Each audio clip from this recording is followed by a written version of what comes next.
you know the voice, you know the moves. And if you were around in the late 90s and early 2000s, you definitely know the name, Maya. Maya wasn't just another R&B singer, she was a triple threat. Platinum-selling artist, professional dancer, and up-and-coming actress. The minute she stepped on the scene, there was no doubt that she had real star power. She had the looks, the voice, and the moves. But the industry is not always built for women who don't play by their rules. There was a lot going on behind the scenes that you don't know about, and at the end of it all, she got blackballed, lied on, and played dirty. That didn't stop Maya from making her own lane. But before all the drama, the fame, and the headlines, she was just a girl from the DMV. Maya Marie Harrison came into the world on October 10th, 1979, born in Washington, D.C., and raised just outside the city in PG County, Maryland. From day one, music wasn't just something she heard, you could say it was in her blood. She came from a tight-knit, multicultural family that knew how to hustle and hold it down. Her dad, Sherman, was a professional musician and singer who played with local bands. He exposed everyone in the house to everything from jazz and funk to R&B, and Maya soaked it all up. Her mom, Teresa, was Italian-American and worked as an accountant. Together, they raised 3 kids in a blended household. Being a mixed-race family in the 80s and 90s wasn't always easy.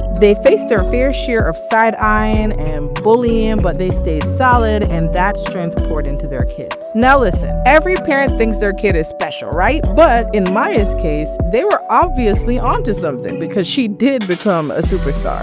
She was shy, but when it came to music, that quiet flipped real quick. Her dad wasted no time building a little recording studio in their basement where she could work on her craft. But hold up, Maya wasn't just about the vocals. She was a serious dancer too, like real deal, trained from the ground up type of dancer. She started ballet at just 2 years old. This girl wasn't even out of pull-ups yet and already hitting pliés. From there, she leveled up in tap, jazz, and hip-hop training all throughout her childhood. By the time she hit her teens, she was already dancing professionally. She even got to study tap with the one and only Savion Glover. Yeah, that's Savion, the Broadway icon, Tony Award winner, the guy behind Bringing the Noise, Bringing the Funk. She even popped up on BET's Teen Summit as part of the dance posse. And get this, by 14, she was teaching dance to kids. While most teens were figuring out what to wear, Maya was already putting folks on game. It wasn't long before all her hard work paid off and she caught the attention of major industry players. By the time Maya turned 18, she wasn't just dreaming of a music career, she was living it. She signed a deal with Interscope Records, one of the biggest labels in the game. But let's rewind real quick, because how did she even get here? It all came down to a demo tape and the right timing. Oh, and a little help from dad. See, he knew that her talent did not belong in the basement forever, so he helped to record a demo tape and started knocking on the right doors. He crossed paths with Haq Islam, founder of University Music Entertainment, a man who had an eye for talent and a history of helping new artists level up. The moment he saw Maya, he knew that she had the potential to make it big. Haq signed her to his company when she was just 15 years old, took her under his wing, and got to work molding her into a full-blown artist. We're talking vocal coaching, choreography, the whole industry boot camp. He believed in her enough to go to bat for her and secured a distribution deal through Interscope. And from there, it was on. And just like that, Maya was on her way from the basement to the Billboard charts. After high school, Maya tried to do the whole normal thing. She enrolled at the University of Maryland, planning to major in speech communications. But after just 1 semester, she was like, yeah, this ain't it, and dropped out to focus entirely on her music. Her manager at the time did not waste any time.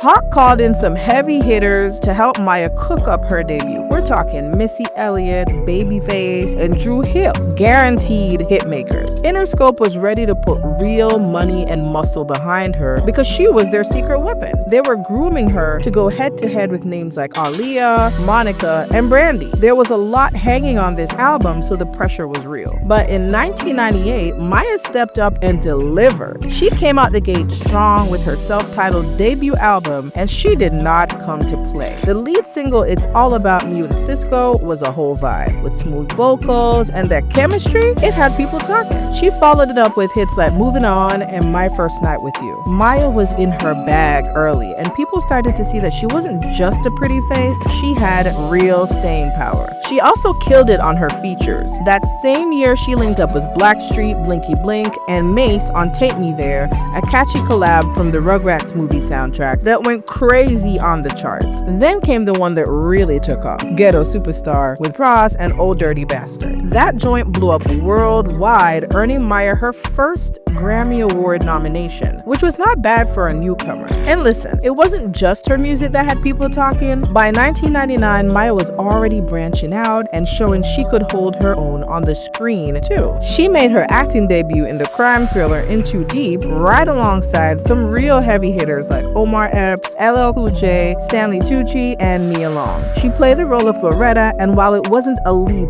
part, it showed the world that Maya had range.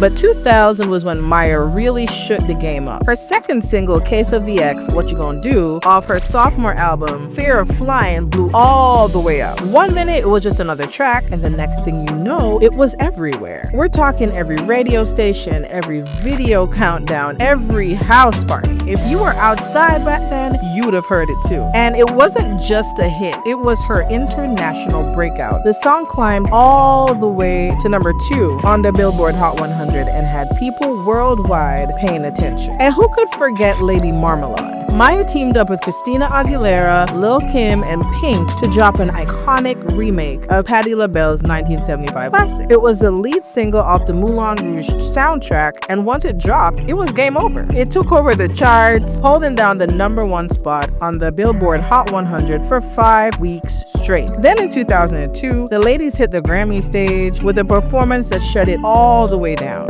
They walked away with the Grammy for Best Pop Collaboration. This moment cemented Maya's place in pop culture and showed everyone that she could stand toe-to-toe with the best of them. After that, Maya started making even more moves on the big screen. She landed a supporting role in the Oscar-winning hit Chicago in 2002, playing Mona, one of the infamous cell block tango girls. And let's be real, she ate that performance up. Smooth, sexy, and sharp with the choreography, this film went on to win 6 Academy Awards, including Best Picture, and gave her more credibility as an actress. From there, she stayed booked. She popped up in Dirty Dancing Havana Nights and romantic comedy Shall We Dance, where she held her own alongside stars like Richard Gere and Jennifer Lopez. But like a lot of artists in the game, Maya's success came with some serious struggles. On the surface, she was shining, but behind the scenes, she was fighting to be taken seriously, not just as a singer, but as a real creative force. She wanted more say in her music, but her label was not trying to hear that. Instead of empowering her, they started playing games. There were album delays, weak promotion, and label politics that started killing her momentum. In 2003, she dropped her 3rd album, Mood Ring. It had some of her best vocals to date with bangers like My Love Is Like Whoa and Fallen. Critics were feeling it, fans were rocking with it, but the label wasn't giving it the push it deserved, which is wild to me because it had all the ingredients to be huge. And then came the real mess. After Mood Ring, Maya locked in and started working on her next album, Liberation, aiming for a 2005 drop. This one had a more grown, personal vibe for her, so she fought for more creative control and poured her whole heart into it. The lead single, Lock You Down, featuring Lil Wayne, had potential, but without promo, it fell flat. Her second single, Riding, didn't perform well either. Interscope was acting funny. They kept pushing back the release, cutting budgets, and barely promoting her music. It was like they were trying to quietly shelf her without saying it to her face. And we've seen this happen before when an artist doesn't play by the rules or refuses to be controlled. The machine turns its back on them. Maya was stuck in a limbo. She had no support and no real direction. And then came the final blow. Liberation got leaked in Japan, and the label decided to just throw it out as a digital-only release. No physical copies and no major promo, which was like a slap in the face after all her hard work. That album was supposed to have been her big comeback with a grown new sound. But instead of being a moment, it got swept under the rug. It barely made a sound in the US, like it was never meant to exist. After all that industry BS, Maya popped back up in a big way. This time on season 9 of ABC's Dancing with the Stars. She teamed up with Ballroom Pro, Dimitri Chaplin, and from the jump, she was killing it. Maya brought that natural rhythm and stage presence, so naturally, she was one of the show's frontrunners. She even danced on a sprained ankle for the last 5 weeks of filming. She ended up taking second place, but let's be real. To a lot of folks watching, she was a real winner. Then, in 2010, Maya was invited to lend her voice to the all-star remake of We Are the World 25 for Haiti, standing alongside music legends to raise money for earthquake relief, showing that her heart was just as strong as her talent. But by then, Maya had seen enough of how shady the industry could be, and she was over it. So she made a major move by walking away from the major label circus.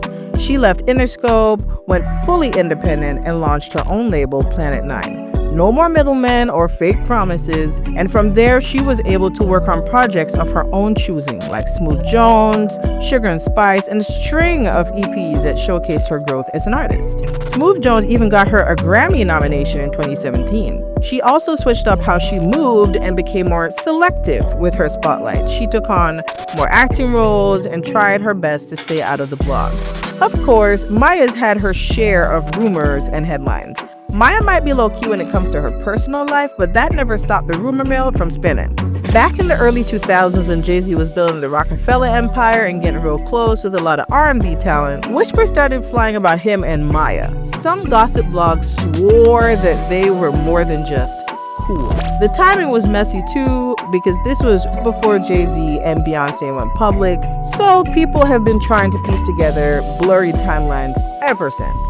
See, Jay had a bit of a reputation back then. He was constantly linked to up-and-coming R&B girls like Aaliyah, Blue Cantrell, you name it. So when Maya came into the picture, people ran wild with it. But Maya had shut down that kind of talk for years, shutting the rumors down directly. She also made it crystal clear that she's never been involved with a married man, which was a not-so-subtle dig at Beyonce stans who were spreading nasty rumors that she was somehow the other woman in Jay-Z and Beyonce's marriage.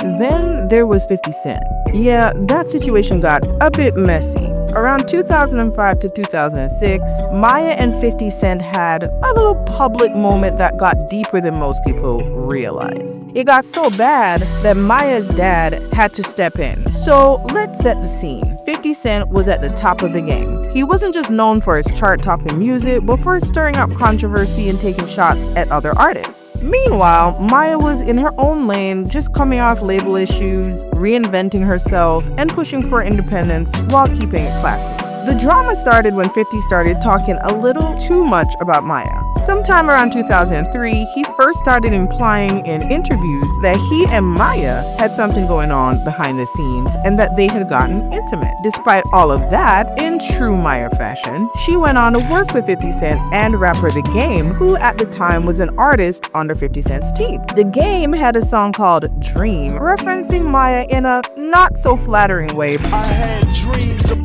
in the R&B like Maya when I saw that ass on the front of that king. But she chalked it up to The Game, managed to stay professional, and appeared in the music video. Soon after, The Game and 50 had a falling out and started trading diss tracks. And in one of those diss tracks, 50 outright said he got with Maya first. Get bad bitches now, even Maya. The first game, 50, you a liar. The Game has said that he dated Maya in the past, so I'm just gonna guess that 50 knew they had something going on, or that The Game was interested in her and he said that to mess with him in their little feud they had going on. And I can tell you, Maya was not having it. Now, this whole drama had fans talking about Maya in a messy way, and that was not the image she was going for. As I said before, she aimed to keep things classy, but they were out there throwing her name around like it was nothing. She didn't ask for that, and she has made it clear since then that she does not mess with 50 Cent because she felt disrespected. And when you drop the description, description50.com is your website. Wow.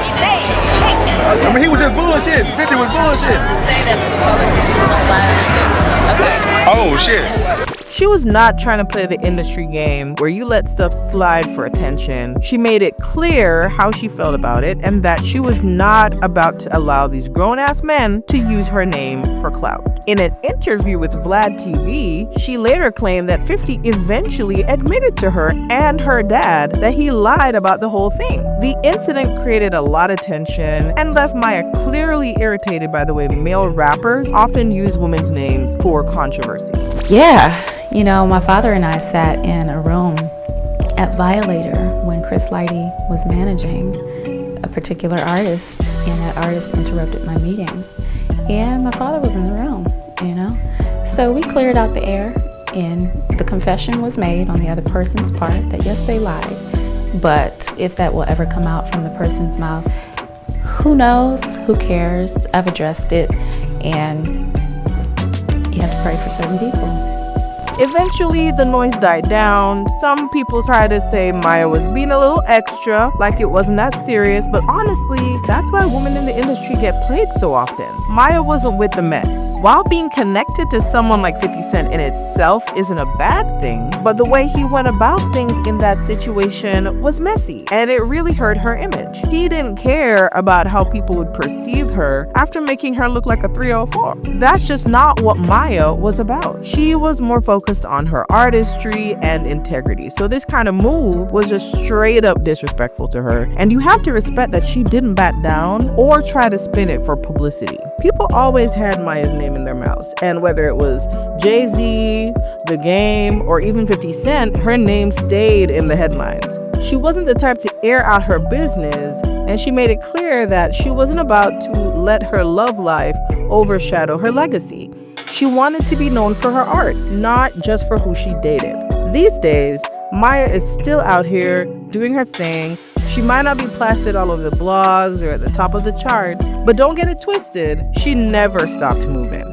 She's still performing, still dropping music, and pulling up for her fans who've rocked with her since day one. She is proof that you can fall back from the mainstream and still make waves on your own. So the next time you hear Case of the X or Lady Marmalade, remember, Maya wasn't just part of the soundtrack to the early 2000s. She is the blueprint for staying true to yourself, and that is a kind of legacy that money can't buy.